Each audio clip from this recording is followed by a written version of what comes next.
এটা অ্যাপিলেট ডিভিশনেরও একটা আদেশের কাজে এই পঞ্চদশ সংশোধনীতে অনেকগুলো আইনগত এবং সাংবিধানিক সমস্যা আছে।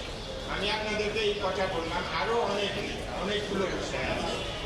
এবং আমরা যখন রুলের শুনানি করবো এগুলো আমরা আদালতে বলবো। কাজে আমরা যেন করতে মৌলিক কাঠামোর অংশ হচ্ছে জনগণ সব ক্ষমতার উৎস, এবং মৌলিক কাঠামোর অংশ হচ্ছে সংসদের আইন করার ক্ষমতা আছে, সংসদের সংবিধান পরিবর্তনের ক্ষমতাও আছে।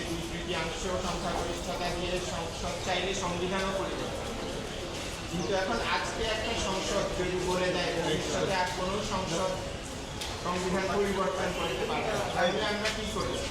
আমাদের ভবিষ্যৎ প্রজন্মের আকাঙ্ক্ষার জন্য সংবিধানের পরিবর্তনের প্রয়োজন হবে, কিন্তু আমরা ভবিষ্যৎ প্রজন্মকে আমাদের পুরনো ধ্যান ধারণার মধ্যে বন্দীবদ্ধ করে, কারণ ভবিষ্যৎ সংসদ চাইলেও সংবিধান পরিবর্তন করতে পারে।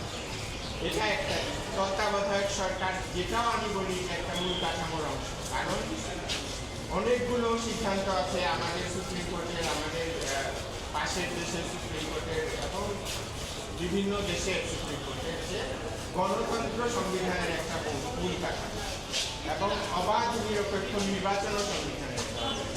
এই তত্ত্বাবধায়ক সরকার ব্যবস্থা অবাধ নিরপেক্ষ নির্বাচন নিশ্চিত করে। কাজে আপনি যখন তত্ত্বাবধায়ক সরকার ব্যবস্থা বাতিল করে দেবেন, অবাধ নিরপেক্ষ নির্বাচনের সুযোগটা নষ্ট করে দেবেন, এবং এইভাবে আপনি সংবিধানের মূল কাঠামোর আঘাত। কাজে আমাদের মূল কথা ছিল যে পঞ্চদশ সংশোধনী বিভিন্নভাবে